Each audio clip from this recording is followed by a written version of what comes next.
Thanks for staying with us. Now, a high-powered government delegation's visit to China for debt cancellation talks and reprofiling of Ghana's debt with the Asian country has been postponed to late March 2023. This is what Joy Business has picked up from persons with knowledge of the engagement. Here's more in the following report. Finance Minister Ken Ofori-Atta should have led the delegation from this weekend to China. This was to help China join the creditors committee formed to agree on cancellation of Ghana's debt. However, due to the major Congress meeting by the Chinese government in early March this year, the Ghana team has decided to move the negotiations to the end of March 2023. This is to ensure that the engagements are not affected due to this major gathering by all government agencies in that country. Finance Minister Ken Ofori-Atta was moving to engage external creditors after concluding the domestic debt exchange program with local bondholders. Now reaching a deal with these creditors on plans to participate in the domestic debt exchange program should help Ghana in securing the IMF board approval for its economic program. However, some are worried that this engagement will be a tough one. This is because China doesn't normally cancel debts owed by countries, but rather prepared to review the payment terms when it comes to interest payments. Now, the National Entrepreneurship Innovation Program has launched the NEIP Hubs Acceleration Grant Program under the Ghana Economic Transformation Project to support entrepreneurship and innovation hubs with $200,000. According to the Chief Executive of the National Entrepreneurship Innovation Program, Kofi Ofosun-Kansa, the grant program is geared towards supporting the development of the entrepreneurship ecosystem by building the capacities of entrepreneurship hubs and strengthening their growth model to ensure economic transformation and growth of startups in the country. National Entrepreneurship Innovation Program has launched the NEIP Hubs Acceleration Grant Program to provide entrepreneurship hubs with financial and technical support to enhance their services to benefit startups in the country. Selected hubs will receive grants up to $200,000 to support their operations, upgrade their offices and equipment, and run acceleration programs. Speaking at the launch of the program, Chief Executive of the National Entrepreneurship Innovation Program, Kofi Ofosun-Kansa, said the hubs will be required to support and nurture the ideas of startups in the country. We are going to provide support to the entrepreneurship and innovation hubs across the country, about 50 of them. Now, what do these hubs do? What they do is to do hand-holding of firms in their communities, nurture the ideas of startups, support them, run incubator programs, run accelerator programs, ensure that we are seeding ventures in the communities. As the ventures are nurtured and planted and they mature, they grow to become big SMEs, and they'll be able to hire more people. That is why government has provided this capacity building support to the entrepreneurship hubs, so that they can upgrade their offices, they can buy more equipment. If they have some soft things to upgrade, like websites, they'll be able to do that. They can run active programs, which the firms in their communities will take advantage of. And then the firms will also be taken through business development support, how to do financial management, bookkeeping, business side of managing their firms, communication, and all that. And this will help the firms to grow. As they grow, they will employ more people, and I think indirectly to help solve the unemployment problem. We have a very robust monitoring and evaluation framework, an accountability system, right from the hubs through NEIP. Our monitoring and evaluation officers will do field visits to ensure that the hubs are using the funds for the purposes which they were given. Chairman of the Ghana Hubs Network, Josiah Aisen, added that the support was timely and would help develop startups in the country. The growth of hubs in Ghana was one thing that was definitely linked to a lot of the work that NEIP has done in the past. And as people that have been working in the private sector supporting entrepreneurs, having a program such as this grant program that's going to be launched to support hubs, I would say has come at the right time. And a lot of the objectives that it seeks to achieve, supporting hubs themselves to strengthen themselves, benchmark the programs that we do, and the aim of supporting the entrepreneurial ecosystem to match against what Africa has to offer. And I think the vision that is driven by the team in NEIP has to be supported. Chosen entrepreneurship hubs would be monitored and evaluated to assess their progress after the disbursement of the amount. The Ghana International Bank says it is well positioned and ready to increase support for both large and small entities that are involved in exports of the country's commodities to the Western world. This is to ensure that the country generates the needed foreign exchange support as well as benefit from its natural commodities. Head of Client Coverage for Africa, the Ghana International Bank, Bafo Ohene Abankwa, gave the assurance after a 4-day trade finance training for some banks in the country. The Ghana International Bank has organized a training seminar focusing on 4 key areas: correspondent and corporate banking, treasury, transactional banking services, and international trade finance as part of its efforts to deliver quality banking services. Speaking to journalists after the training program in Accra, Head of Client Coverage for Africa at the Ghana International Bank, Bafo Ohene Abankwa, declared that the bank is committed to boosting the country's export drive. In so many ways, we provide funding for capital expenditure, plant and machinery. We facilitate business, export business. We are in contact with many traders from the other side of the world. And so we are able to provide expertise in terms of financing, and particularly in terms of trade. My colleague Matthew has been a trade specialist for many years. And so we bring to the table our expertise in trade and the balance sheet support that we can for businesses that seek to expand and their export base. Chief Executive for the Ghana Association of Banks, John Ewa, said the challenges of access to capital is a tough one for the sector, hence the need for some trade finance mechanisms. The good thing about trade finance is it makes the transaction cost a bit manageable because it is cheaper compared to conventional financing where cash changes hands, right from origination. So trade finance products provide bridging that enables businesses to access financing in a more cost-effective manner. But yes, financing generally is quite a tough environment because the economic circumstance does not also do justice to it. But banks have been supporting businesses, and you can see that, to be honest, businesses that have banking products have had their transactions facilitated by banks. The training is also expected to help bridge financial gaps between traders and banks. Now, the Minister of Employment and Labour Relations, Ignatius Bafo, has reiterated the government's commitment to creating decent job opportunities for the Themin youth. According to him, the ministry, through its partnership with the German Federal Ministry for Economic Cooperation and Development, intends to create more employment opportunities for the youth and address issues related to migration to work through its new Ghanaian European Center for Jobs, Migration and Development. The Ministry of Employment and Labour Relations and the German Federal Ministry for Economic Cooperation and Development launched the Ghanaian European Center for Jobs, Migration and Development. The center will address migration issues of people who want to migrate to Germany to work or study. Speaking at the launch of the center, the Minister of Employment and Labour Relations said government intends to create more jobs for the youth to reduce irregular migration.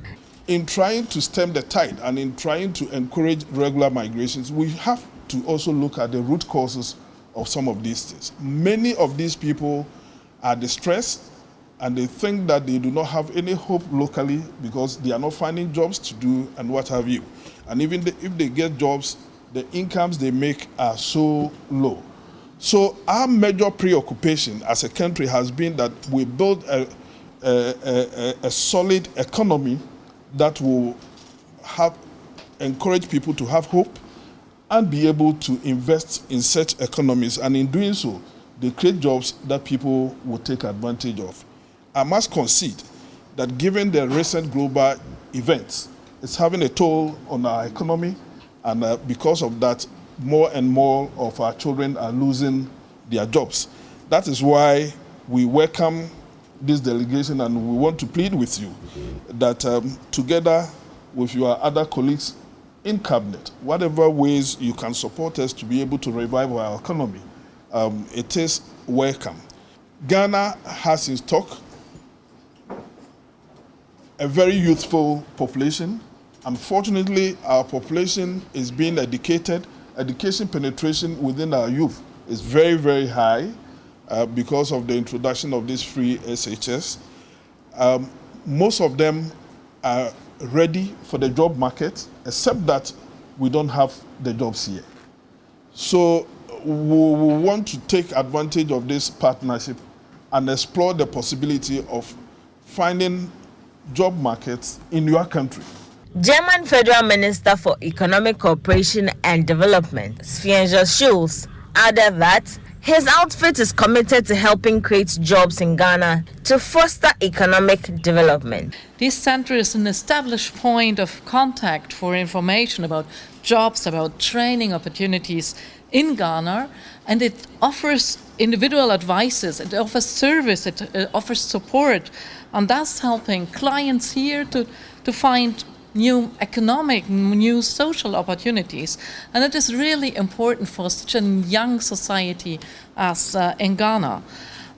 Since this center was opened in 2017, it was opened by our Frank-Walter Steinmeier, more than 72,000 individual support measures carried out. More than 5,000 people have founded jobs or started new business, and that is really a success story that we do together. The center will work closely with national partners and local institutions to support them in promoting a development-oriented governance of labor migration. The African Center for Energy Policy, ACEP, has taken a swipe at the National Petroleum Authority for disallowing oil marketing companies who do not have more than 45 outlets receive petroleum products under the Gold for Oil program. ACEP believes this is absurd to come up with such criteria, arguing that would crowd out the private sector in this Oil for Gold program. Executive Director of ACEP, Benjamin Boachi, tells Joy Business that decision must be reversed urgently, else Ghana risks losing big time after completion of the program. There's a lot more questions, but people are not listening because perhaps there is something more to gain in this trade that they're hanging on all of us. And Ghana, across the value chain, will be the worst for it.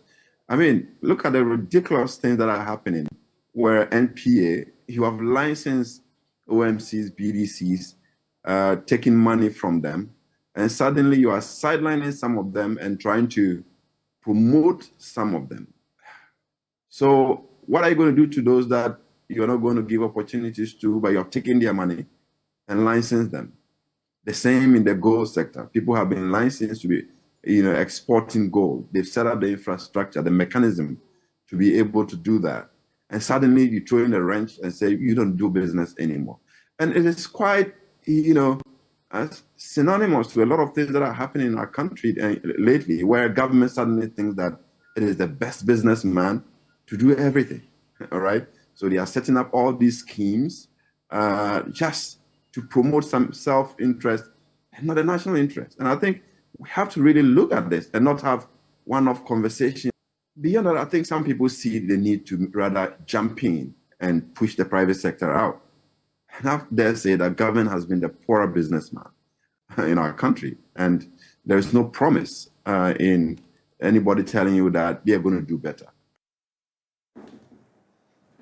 Now, the Ministry of Food and Agriculture has pledged to eradicate quack suppliers of agriculture inputs. According to the Deputy Minister, Yao Frimpong Addo, eliminating illegal suppliers along the value chain has been a Herculean challenge.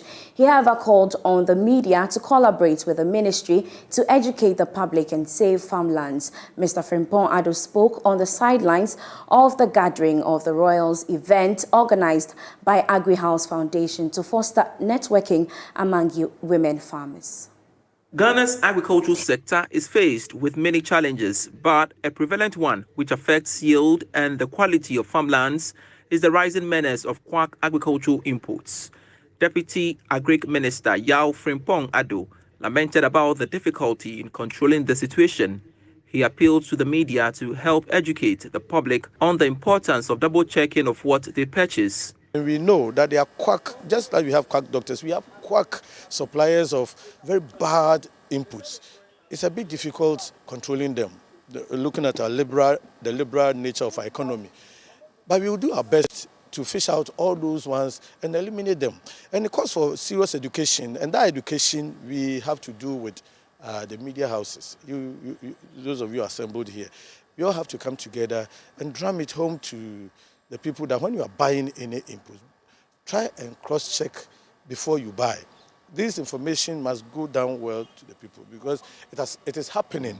AgriHouse Foundation, a non-profit organization, held the gathering of the Royals, an event organized to foster networking among women farmers.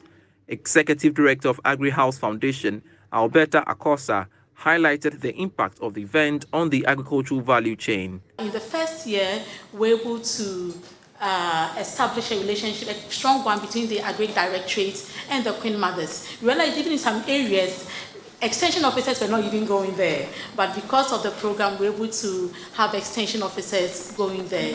Also through this initiative, we were able to work with traditional leaders, Queen Mothers within communities to introduce key interventions, a key one being the One Household, One Garden initiative, where we received great support from AGRA. This year's gathering of the Royals was based on the theme championing agri-growth through Queen Mothers, the Agri-Booster model.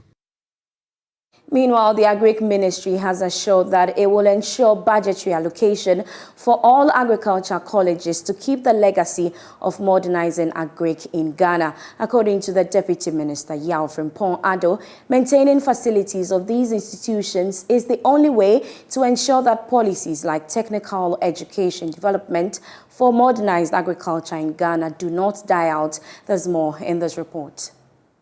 The government of Canada in 2017 implemented a technical education development for modernized agriculture in Ghana TEDMAC project. The $135 million project was to revamp curriculum at agri colleges and complement Ghana's modernizing agriculture agenda. Speaking at the final stakeholder meeting of the TEDMAC project, Deputy Agric Minister Yao Frimpong Addo indicated that the project has been a success and government will continue to allocate funds to agriculture colleges. Once these facilities have been upgraded, it is up to the ministry to also put it in the annual budget for maintenance. Because if you're able to maintain these facilities, it will be with us for a long time to come, and that will be good for the country.